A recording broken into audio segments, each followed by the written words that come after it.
విరిగే నెక్కపై తాటిపండు పడడం అంటే ఇదేనేమో. కష్టాలన్నీ ఒకేసారి చుట్టుముడితే ఇంతేనేమో. సరిగ్గా ఏడాది కిందట కిక్కిరిసి ఉన్న ఆ పార్టీ ఇప్పుడు సగానికి పైగానే ఖాళీ అయిపోయింది. అసెంబ్లీ ఎన్నికల్లో పరాజయం, లోక్సభ ఎన్నికల్లో చరిత్రలో తొలిసారి ఖాతా కూడా తెరవకపోవడం, వీటి మధ్యలో అధినేత కుమార్తె జైలు పాలవటం, ఇలా అన్ని పరిణామాలతో పార్టీ నుంచి పెద్ద ఎత్తున వలసలు ఇప్పుడు కొనసాగుతున్నట్లు తెలుస్తోంది. బీజేపీ రెండవ పెద్ద పార్టీగా ఎదుగుతున్న నేపథ్యంలో ప్రస్తుత పరిస్థితుల్లో తెలంగాణలో బీఆర్ఎస్ కథ ముగిసినట్లేనా అనే అనుమానం కూడా తలెత్తుతుంది. మరోవైపు 22 మంది బీఆర్ఎస్ ఎమ్మెల్యేలు పార్టీ మారేందుకు సిద్ధమైనట్లు ఊహాగానాలు మరింత ఉత్కంఠకు గురి చేస్తున్నాయి.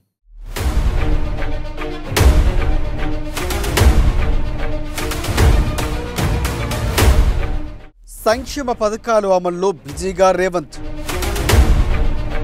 బీఆర్ఎస్ పై కూడా నజర్ పెట్టిన సీఎం రేవంత్. బీఆర్ఎస్ ఎమ్మెల్యేల విలీనంపై ఫోకస్. కారు పార్టీకి ప్రతిపక్ష హోదా ఉంటుందా? విలీనానికే మొగ్గు చూపుతున్న పలువురు ఎమ్మెల్యేలు.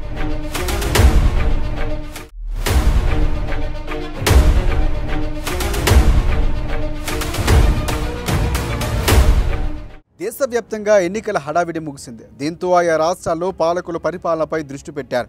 తెలంగాణలో గత ఏడాది డిసెంబర్లోనే అసెంబ్లీ ఎన్నికలు ముగిశాయి. ఇప్పుడు లోక్సభ ఎన్నికల ప్రక్రియ కూడా మొదలైంది. దీంతో సీఎం రేవంత్ రెడ్డి తాను అమలు చేయాల్సిన పథకాలపై దృష్టి పెట్టారు. అదే సమయంలో బీఆర్ఎస్ పార్టీపై కూడా ఆయన ఒక కన్నేసి ఉంచినట్లు తెలుస్తోంది.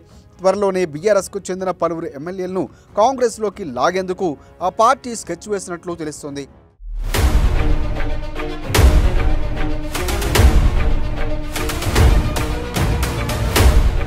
గత ఏడాది జరిగిన అసెంబ్లీ ఎన్నికల్లో బీఆర్ఎస్ పార్టీకి 38 సీట్లు దక్కాయి. కాంగ్రెస్ బొటాబొటీ మెజార్టీతో మాత్రమే అధికారంలోకి వచ్చింది. దీంతో కాంగ్రెస్ ప్రభుత్వం చాన్నాళ్ళు ఉండదని, ఏడాది తిరగకముందే కూలిపోతుందని బీఆర్ఎస్ నేతలు హెచ్చరిస్తూ వస్తున్నారు. అయితే దీన్ని సీరియస్గా తీసుకున్న రేవంత్ రెడ్డి తమ ప్రభుత్వాన్ని కూల్చే దమ్ము ఎవరికి ఉందో చెప్పాలని, తమ సర్కార్ను టచ్ చేయాలని చూడాలని సవాల్ విసురుతూ వస్తున్నారు. అదే సమయంలో తమ ప్రభుత్వానికి ఎలాంటి ముప్పు రాకుండా ఉండేందుకు బీఆర్ఎస్ ఎమ్మెల్యేలను చీల్చి తమలో కలుపుకోవాలనే ఆలోచనలో ఉన్నారు రేవంత్ రెడ్డి.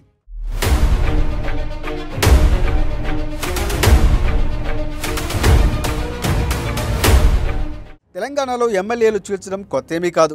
2014లో అప్పటి టీఆర్ఎస్ పార్టీ పలువురు ఎమ్మెల్యేలు తమలో కలిపేసుకుంది.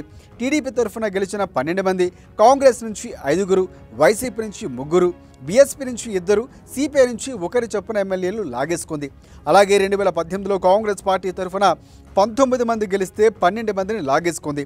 దీంతో ఆ పార్టీకి ప్రతిపక్ష హోదా కూడా దక్కలేదని చెప్పాలి. టీడీపీ నుంచి గెలిచిన 2తో పాటు మరో 2 ఇండిపెండెంట్లు కూడా లాగేసుకుంది. తగినంత బలం ఉన్న ఇతర పార్టీల ఎమ్మెల్యేలను లాగేసుకోవడంపై అప్పట్లో తీవ్ర విమర్శలు కూడా వెల్లువెత్తాయి.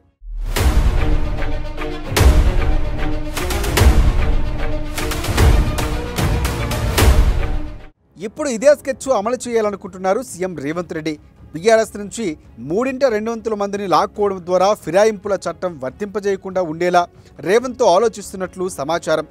బీఆర్ఎస్కు ఉన్న 38 మందిలో 26 మందిని చీలిస్తే ఫిరాయింపుల చట్టం వర్తించదు. ఇప్పటికే కడియం శ్రీహరి, దానం నాగేందర్, తెల్లం వెంకట్రావు బీఆర్ఎస్ను విడి కాంగ్రెస్ పార్టీలోకి చేరిపోయారు. మరో 22 మంది ఎమ్మెల్యేలు కారు దిగేందుకు సిద్ధంగా ఉన్నట్లు సమాచారం. దీంతో 25 మంది అవుతారు.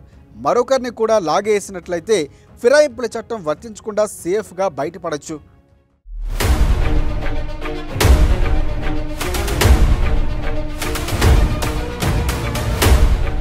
అయితే ఇలా బయటికి వచ్చే ఎమ్మెల్యేలను పార్టీలో కలుపుకోవాలా, లేకుంటే బీఆర్ఎస్ వ్యతిరేక గ్రూప్గా గుర్తించి ప్రతిపక్ష హోదా కట్టబెట్టేలా అనే దానిపై కూడా సందిగ్ధత కొనసాగుతుంది.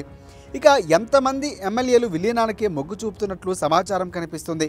ఎక్కువ మందిగా విలీనం వైపు మొగ్గు చూపుతున్నట్లుగానే ప్రత్యేక గ్రూప్గా ఉంటే భవిష్యత్తులో తమకు ఇబ్బందులు ఎదురయ్యే ప్రమాదం ఉందని కూడా వాళ్ళు ఆలోచిస్తున్నట్లు తెలుస్తోంది. విలీనమైతే కాంగ్రెస్ పార్టీలో తమకు భవిష్యత్తుకు ఢోకా ఉండదని కూడా చెబుతున్నట్లు సమాచారం. మొత్తానికి త్వరలోనే తెలంగాణలో కీలక రాజకీయ పరిణామాలకు అవకాశం కనిపిస్తోంది.